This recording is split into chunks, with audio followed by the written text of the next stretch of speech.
Hi guys, and welcome back to Bell's YouTube channel. Thanks a lot for joining us for our latest video. For those of you that don't know, my name's Liam. I'm the founder of Bell and your host today. And Bell is the world's first online fitness coach matching service, connecting you with your ideal coach without you having to spend hours online searching for them. We also try to educate people around some of the common misconceptions within health and fitness. A lot of the time we're doing this via our blog. We get some of our founding coaches, so the coaches that we work with on our platform, to write really insightful articles around some of the common misconceptions and myths within the fitness industry, and then follow up with them in these videos to dive a little bit deeper into those topics, and really just make sure that it's totally clear exactly how you can go away and make yourself better in everyday life using this knowledge. So today we're joined by Roman, and he wrote an article for us last week around building muscle even if you are naturally slim. So that's sort of the topic that we are going to be diving into today, exploring some of those techniques that he talks about for building muscle mass even if you're someone who really struggles with it. So before we get into it, I'd love for Roman, if you could just give a little introduction to yourself, sort of what you do, and your sort of journey, a brief overview of your journey with regards to fitness, just to give people a little bit of background about yourself. Right, thanks Liam, and hi everyone. So as you heard, my name is Roman. I currently live in Czech Republic and I work as an online coach. I started my journey about 3 years ago as a coach and about 10 years ago as a trainee. So when I first joined the gym, my ultimate and only goal was to get big and scary so people would respect me. Not a good reason, but it got me started, so I'm thankful for that anyway. And over the years I had to change my reasons because as I mentioned in the article, I even think, I said the reason why is really important. And if it's just not very motivating or very strong attached reason, you're probably not gonna stick to it for long enough. So I had to change those reasons. I've struggled with building muscle. That was my ultimate goal and I struggled with it the most, mostly because of my poor genetics. I would call myself skinny fat, basically really hard to bulk anything but fat. But I've learned and I've studied and I've experienced, I've failed and I failed again. And I got to the point where I don't know everything, but I know much more than before. And I think a lot of people could benefit from hearing this. That's why we put together the article where I explain the 5 most useful tips on how to build muscle when you're natural skinny. So yeah, I work currently as an online coach and my main ultimate goal is to help you guys to either build muscle or lose that excessive fat you've been holding on to for so long. Yeah, awesome. Yeah, I think I'm quite similar in the fact that when I first started out, I was very keen to just try and get as big as possible. And it's great to, when you first start, that's really what you focus on and it gets you into the gym in the first place, which is always a good thing. But like you said, it's maybe not something which will hold you accountable for the long term, and long enough to actually see those goals that you're looking for and make it something that's sort of part of your lifestyle. And so that's really one of the big things about Bell, is talking about some of the benefits outside of just the aesthetics, so that people can understand how fitness can benefit your life, outside of just how you look, because that's when you can actually make it a long-standing part of your lifestyle. But yeah, so bringing it back to the topic for today, just to kind of lay the foundations then, what are sort of some of the most common tips or most common or the most conventional ways for building muscle that someone who's maybe struggling has probably seen, hundreds of times in different articles or different videos that they've seen? What are those sort of main basic points that should be covered? Definitely. So I would like to start with an example. One of my clients back in England, in Manchester, we've done complete transformation of her lifestyle, of her approach to food, to training, to movement, to everything. And the results were still not happening. And that was just a big challenge for me and her, for her to kind of bear it mentally that it's not happening, and for me as a coach to find out what's happening, how is it possible. And after we dived more into details, we figured out that she was a nurse. She didn't sleep enough, even though she was walking all the time. So she had like 20,000 steps. She did everything right. She slept like 4 or 5 hours a night. And that was the only one thing, the last piece of a puzzle that was missing for her to start losing weight. So that's just for you to imagine how important, how a lot important could be your sleep. So I would put this as a number one, your sleep, and not just in your progress in fitness, but in general in life. If you want to be productive, if you want to have a good mindset, you want to be positive and kind of feel good, the sleep is the one to go to. So I wouldn't definitely compromise that. Yes, yeah, definitely.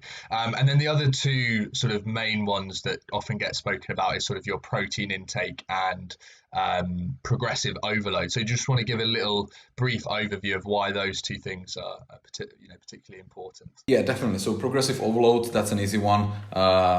Any sort of resistance training or training in general is muscle adaptation. So muscle adapting to some sort of stress, and you have to give them the reason to adapt and time to adapt. So let's say if you're changing your program too often, it's not going to happen. If you don't change it often enough, it's not going to happen. And if you don't give the muscles the reason, which means the progressive overload, kind of changing or shortening the resting periods or increasing your reps or increasing the weight or any sort of increasing of stress, it's not going to happen. So your muscle need to adapt and you need to give them the why. Yeah. And then protein intake as well. What's sort of the importance of that? To kind of connect it to the progressive overload, we're damaging the muscles and we need to fix them with protein. So like very basically said, we need protein. It's like a kind of one thing that muscle is consisted from. Yeah. So you've got to have that sleep to help you recover from the progressive overload that you're putting your muscles under, but then also the protein there to help them build up whilst they're recovering, throughout your sleep and that sort of thing. So yeah, so I think those are, like we've mentioned, the three things which people might come across most commonly. But for people who really struggle to gain muscle mass, like just seeing those three things is maybe not enough, and so that's something that you've addressed with your 5 times higher method or approach to training and to the process of building muscle mass. So we're going to go into more specifics later in the conversation, but just as a high level overview, what is the 5 times higher method? Where does that come from, and sort of what are the main points within that? So the philosophy behind the 5 times higher is to take everything to another level, basically. So when consistency is not enough, and when those 3 factors we just spoke about, sleep, progressive overload, and protein intake are not enough, you need to go higher. You need to go harder than that. You need to go smarter and deeper. So that's why 5 times higher. So we got higher focus on execution. We've got a higher protein intake. We've got higher sense of discipline. We've got a higher focus on tempo, I think. The 5th one was higher sense for programming, right? Yeah, so that was the 5th one. Yeah. Exactly. So those are 5 things which you sort of said you can take to another level in order to help you to progress and build muscle mass. So you mentioned there, like one of the things that you can take to a higher level is the tempo that you perform exercises at, and what that sort of relates to is the time under tension that your muscles have. So can you just explain briefly what time under tension is and how you can take it to a higher level in order to get actual, increased results when it comes to muscle building? So time under tension is basically the time during which is muscle under some sort of stress, right? So if I perform, just to give you an example, if I perform 10 reps and each rep is 2 seconds, I'm gonna have 20 seconds time under tension. And that might be enough for someone or some goal, but might not be enough for someone else.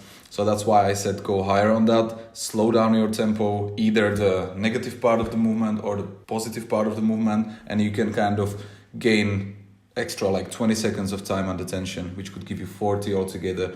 And that might be the one step you need to build a muscle. So for someone it's not enough, for someone might be enough, but you can definitely play with it and it can go from 20 to even to 50.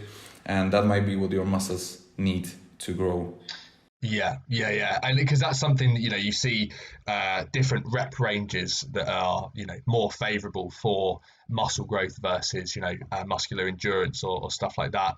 And but it's not just doing those reps. If you do, so, a common one is 8 to 12 reps. If you're doing 8 reps and you spend, 1 second contracting the muscles and 1 second on the negative portion of the rep, then that's maybe not enough time for you to actually see those results. So it's about doing those 8 to 12 reps. And if you're not currently seeing results, actually just lengthening how long you spend on those reps. So I think that's definitely something I've used in the past to help really fatigue muscles. And when I've hit maybe a bit of a wall and aren't seeing progress, really slowing down reps is a great way to sort of push past that barrier. So that's definitely a tip that I've used myself in the past. And it's not just one thing, like it's not just the time under pressure itself, it's also the tempo itself. Like most people just focus on the positive part of the movement. Like if I want to do a pull-up, it's important to pull myself up and then I can just fall down and do it again. That's not right. So it's kind of slowing down your tempo, or it's like shortening the time under pressure, time under tension. And it's also you kind of stealing from yourself the beauty of the negative part of the movement, where the muscle tissues get torn much more than with the positive part of the movement. So that's the second factor of this, that you should focus on the tempo. Yeah, no, definitely. It's important not to forget that negative portion of the rep. And for anyone who's not familiar with what the negative portion of a rep is, it's essentially for any exercise, there's like a muscle or a group of muscles that you're targeting, and you have a phase in that rep where you're contracting that muscle. So for example, if you're doing a bicep curl where you lift the dumbbell up and bend your arm, that's you contracting your bicep. The negative part of the rep is when the muscle is lengthening, so when you're lowering the dumbbell back down. So if you want to really extend the amount of time you spend on that extension of the arm, and that applies to all exercises. So whenever you're not in the contraction phase of an exercise, really sort of lengthen that time out, and that's where the sort of tempo comes into play. So you have maybe like a shorter contraction where you're curling the dumbbell, and a longer what you call an eccentric part of the rep where the muscle is lengthening. So that's one of the ways that you mentioned to help build muscle mass if you're struggling. Another big one is just taking your protein intake to a higher level. So you mentioned your sort of you'd have maybe like 2.8 grams of protein per kilogram of body weight, and that's all well and good knowing I need to be having more protein. But what sort of advice could you give to people for actually hitting that level of protein? Like, how do you go about actually making sure you're getting such a high level of protein? Because it's not something that just happens by accident. You're not naturally eating that much protein. Definitely. It's some sort of building a habit, I would say, because it's not normal for most of us to eat 200 grams of protein per day, 250 grams of protein. It's like, where the hell do I get that? So most of my clients, when I send them first time their macros, their daily intake for the day, they just can't imagine how they can eat it. They can do like half of it maybe. And one rule I always implement at the beginning of either weight loss or muscle gaining, doesn't matter, is that every meal or majority of that meal should be protein. So like make sure your protein your meal consists protein. Imagine you have a meal that's just carbohydrates. That's not gonna do you well. Or maybe for someone who's really trying to get those carbs high. But in general, I would suggest look at your meal and think: is there protein? Is there enough? Does it make sense for my body to eat it? Am I actually gonna benefit from it? So look at every meal individually, and then all of them together, they might gonna give you the total amount of protein you need for the day. So that's an easier approach to do it. So the smaller steps, rather than like, oh, I need to eat 200 grams of protein in a day, or even worse, 1400 grams of protein in a week. No, I need to eat 40 grams in a meal. That's not so bad. That's not that hard. So I think that's a good way to get there. Yeah, to actually break it down as well. If you don't, for example, you don't have any protein in your breakfast, then that's like more pressure on lunch and dinner, or other meals you have throughout the day in order to get that level. Do you, what are your thoughts on sort of tracking to help you, tracking your calories and your macros, so logging your food? What do you think of that as a technique for helping people to get to those higher levels of protein? I think for general health, you don't need it. But if you really wanna, like, if we're talking about someone who struggles with something, and in that point, it's kind of necessary. Like, you can't complain, you can't build muscle or lose fat or anything if you don't know what's your intake and what's the composition of that. So like, if someone came to me like, oh, I just can't build muscle, I reached my genetic potential, or and I'm like, how much protein do you have in your diary? And they don't know, and that's like the first thing. So you can't go higher on your protein intake or higher in your tracking or your nutrition if you don't even know where your base is. So I definitely agree. It's when you've got a specific goal in mind, you've got to be aware of what your food intake is, and tracking is a great way for you to go about doing that. So for anyone who doesn't know how much protein they get in, definitely recommend using something like MyFitnessPal and logging what food you're eating to just get an overview of where you're currently at, and then how much work you've got to do in order to get to those target levels that you need to be eating.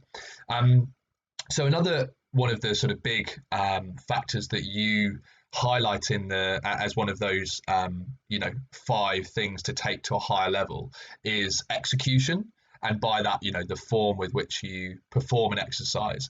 So why do you think it's important for you to prioritize execution versus lifting as heavy as possible? Because I'm sure lots of people think, to gain muscle I need to be lifting heavier and heavier and just stupidly heavy weights. But actually, the execution is equally, if not more so, important. So when we perform exercise, we perform it we have an intention, and the intention is to target a specific muscle or group of muscles. And if we not performing it well, then we're not targeting the muscle we think we are targeting.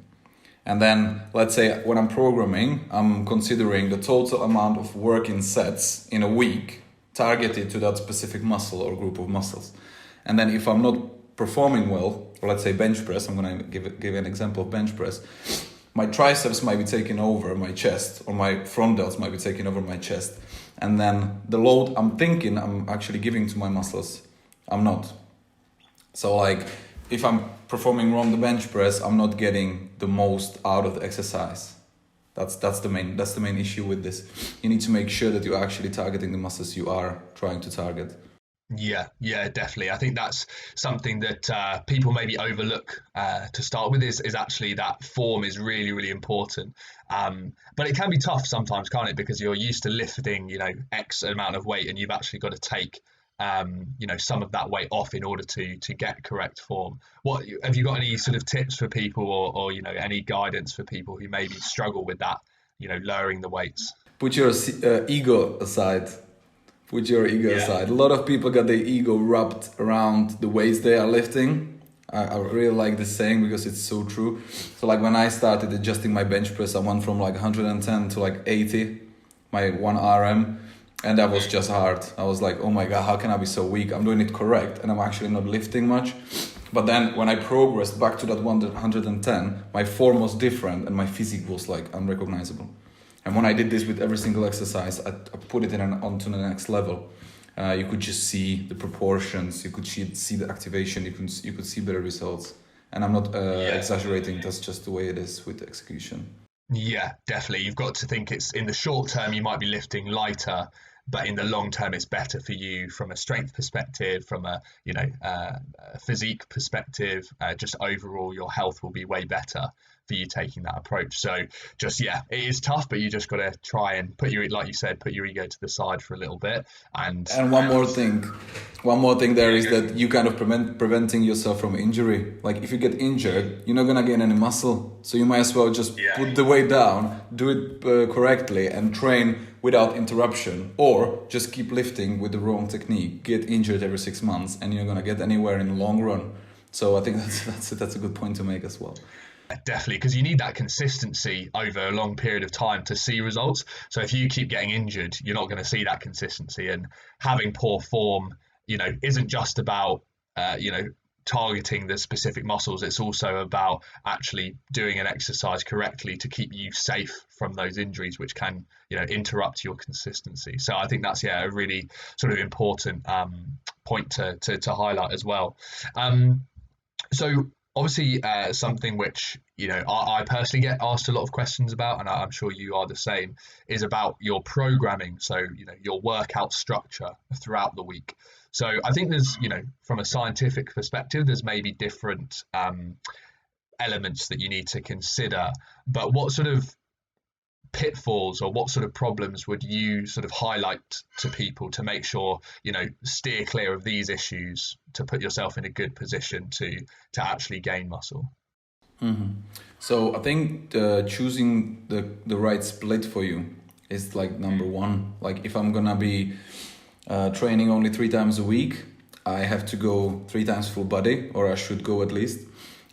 If I have 5 days for that, I should use it in my advantage and not go 5 full body days, because that would be overtraining. And I would maybe go for push-pull legs, upper body, lower body, or something that I can split the intensity and the volume into 5 workouts.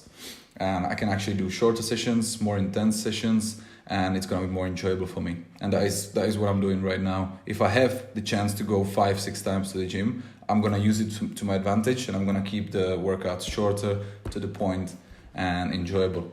Yeah, no, definitely. And what about sort of someone who wants to, I don't know, maybe mix things up very often, or wants to like confuse their muscles. Like, why is that not particularly good if you're looking to actually build muscle mass? Right, yeah, it's not good if you do it too often, as we said before. Yeah, so if I get bored in 3 weeks of workout, I just need to get over it. I can't be changing it too often, because you don't give your muscles the chance to adapt, and they just gonna be like, right, let's go and adapt, and then you change it, and they're like, okay, let's get ready for another, the different stress, and then they start adapting, and you're gonna change it again. So yeah, as you said, you're gonna keep them confused, but not progressing. So you can be changing things often. I would suggest at least 6 weeks to keep one training routine. You can be changing little things. You don't have to be changing the whole training split. You can change the grip. You can change the rep range. You can change from conventional deadlift to sumo deadlift. You can change little things. It doesn't have to be the big foundational things. Yeah. So sticking to the same split across those minimum 6 weeks, but you can play around with some of the stuff, within that. Like some of the things we've already mentioned, like your time under tension, you can try and make that greater to make sure you're still being challenged and keep the exercises interesting without actually jumping around and doing a new exercise each week, so your muscles don't get that opportunity to sort of adapt.